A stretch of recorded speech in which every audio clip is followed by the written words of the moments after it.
किसान और दो बैलों की कहानी। चैनल को सब्सक्राइब करें। एक बार एक गांव में झूरी नाम का एक किसान रहता था।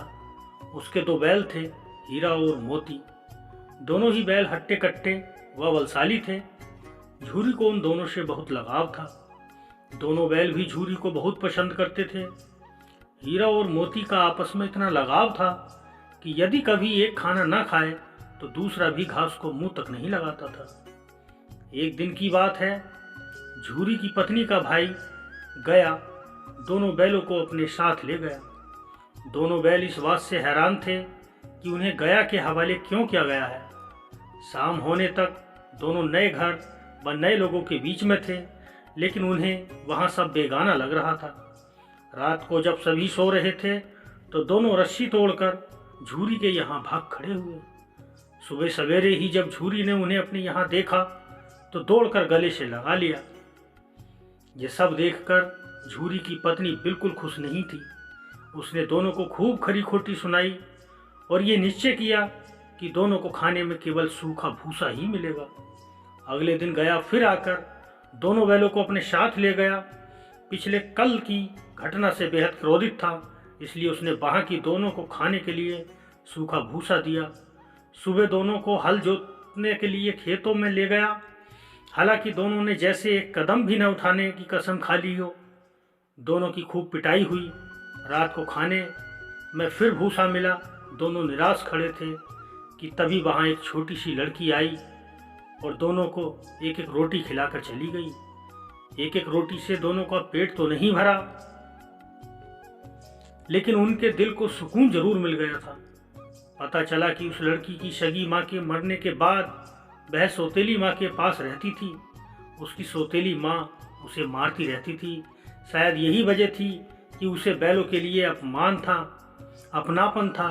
दोनों उस छोटी लड़की के बारे में सोचकर चुपचाप अपना समय बिताने लगे। एक रात दोनों ने सलाह करी कि वे दोनों गले में बंधी रस्सी को चबा चबा कर तोड़ देंगे और वहाँ से भाग जाएंगे। उसी रात जब वे रस्सी को तोड़ने की कोशिश कर रहे थे तो वही छोटी लड़की वहाँ आई और उसने दोनों को रस्सी से आज़ाद कर दिया। दोनों ने छोटी लड़की से विदा ली और दौड़ने लगे। इतने में गया को इसकी खबर लगी और वह अपने आदमियों के साथ और दोनों के पीछे दौड़ पड़ा। हीरा और मोती इतना तेज भागे कि उन्हें अपने घर का रास्ता भी याद न रहा। वे रास्ता भटक गए। दोनों को भागते भागते भूख भी लग पड़ी थी। रास्ते में मटर का एक खेत था। दोनों ने वहां जाकर जमकर मटर खाई। अभी दोनों खेत में चर ही रहे थे कि वहां एक सांड आ गया। दोनों ने हिम्मत दिखाकर उसे वहां से खदेड़ दिया। इतने में मटर के खेत के सेवक हाथों में डंडा लिए आ पहुंचे। हीरा के पास भागने का मौका था, लेकिन जब उसने देखा कि सेवकों ने मोती को पकड़ लिया है तो वह लौट गया। दोनों बैलों को पकड़कर मवेशी खाने में बंद कर दिया गया। उस मवेशी खाने में बहुत से जानवर कैद थे। वहाँ कई बकरियाँ, घोड़े, भैंसें, गधे बंधे हुए थे, लेकिन किसी को भी खाने को कुछ नहीं दिया जाता था। इस वजह से सभी जानवर कमजोरी के कारण जमीन पर बेजान पड़े हुए थे। जब पूरा दिन बीत जाने पर भी खाने को कुछ ना मिला तो हीरा के सब्र का बांध टूट गया। उसने बाड़े की कच्ची दीवार पर जोर से अपने सींग गड़ा दिए। इससे मिट्टी का एक टुकड़ा निकल आया। ये देखकर हीरा को हिम्मत मिली और वह दौड़ दौड़कर अपने सींगों से दीवार की मिट्टी गिराने लगा। तभी मवेशी खाने का चौकीदार हाथ में लालटेन लिए जानवरों की हाजिरी लगाने आ पहुंचा। हीरा की करतूत देखकर उसने उसकी डंडे से पिटाई शुरू की और उसे मोटी रस्सी से बांधकर वहां से चला गया। हीरा ने मोती से कहा, आज अगर यह दीवार गिर जाती तो यहाँ बंधे हुए कितने ही जानवर आज़ाद हो पाते। यदि ये थोड़े दिन और यहाँ रुके तो कमजोरी से इनका मरना निश्चित है। ये सुनकर मोती बोला, अगर ऐसी बात है तो मैं भी जोर लगाता हूँ। ऐसा कहते ही मोती ने दीवार में उसी जगह वार किया और लगभग 2 घंटे की कड़ी मेहनत से दीवार को तोड़कर गिरा दिया।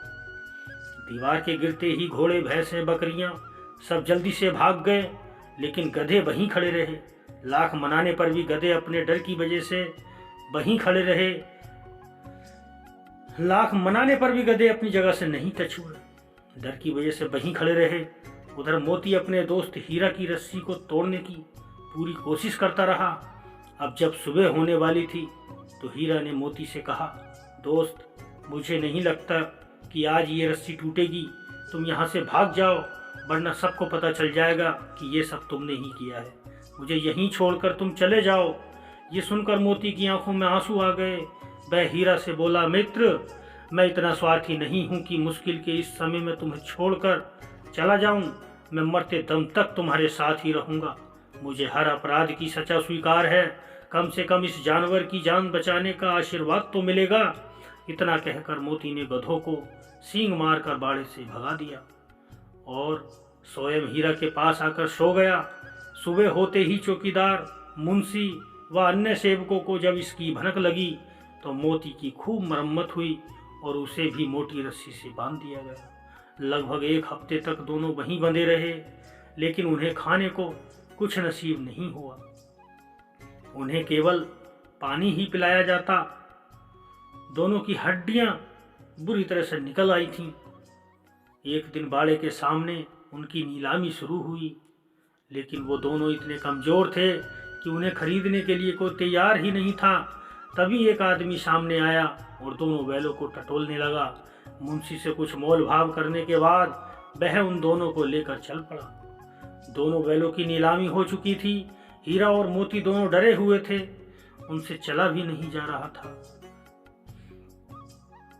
लेकिन डंडे के डर से बेचारे उस आदमी के साथ साथ चलने लगे। सहसा दोनों को महसूस हुआ कि ये वही रास्ता है जहां से गया उन्हें ले गया था। वही खेत, वही रास्ता और वही कुआं तो है जहां पर वे हल जोतने आया करते थे। अब उनकी सारी थकान दूर होने लगी और वह दोनों तेज तेज चलने लगे। जैसे ही उन्हें अपना घर और अपने बांधे जाने की जगह दिखाई दी, दोनों भागकर उस ओर चल दिए। द्वार पर झूरी बैठा हुआ था। जैसे ही उसने दोनों बैलों को देखा, उसने उन्हें गले लगा लिया। दोनों बैलों की आंखों में आंसू आ गए। तभी वह आदमी वहां बैलों के पीछे पीछे पहुंच गया और उसने दोनों बैलों की रस्सियां पकड़ ली। झूरी बोला, यह मेरे बैल हैं। आदमी ने कहा, मैंने इन्हें मवेशी खाने की नीलामी से खरीदा है। अब मैं इन्हें आपको नहीं दूंगा। इतना कहने के बाद झूरी तपाक से बोला, मेरे बैलों को बेचने का हक किसी को नहीं है। अगर मैं इन्हें बेचूंगा तभी ये बिकेंगे। आदमी ने जवाब दिया, मैं थाने में जाकर रपट दर्ज करवाता हूँ। झूरी बोला, ये मेरे बैल हैं। इसका सबसे बड़ा सबूत यह है कि यह मेरे द्वार में खड़े हैं। फिर उस आदमी ने आब देखा न ताब और बैलों को अपनी ओर खींचने लगा। तब दोनों बैलों ने भी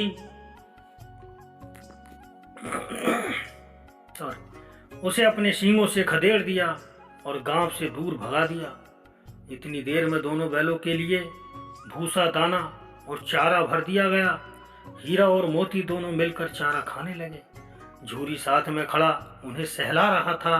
तभी झूरी की पत्नी भी अंदर से आई और उसने दोनों बैलों के माथे चूम लिए और खूब प्यार दिया। तो दोस्तों, कहानी यहीं पर समाप्त होती है। कहानी आपको कैसी लगी? अगर कहानी अच्छी लगी हो तो प्लीज़ इस चैनल को सब्सक्राइब करें, बेल आइकन को दबाएं और जिससे आपको अगली वीडियो देखने को मिले।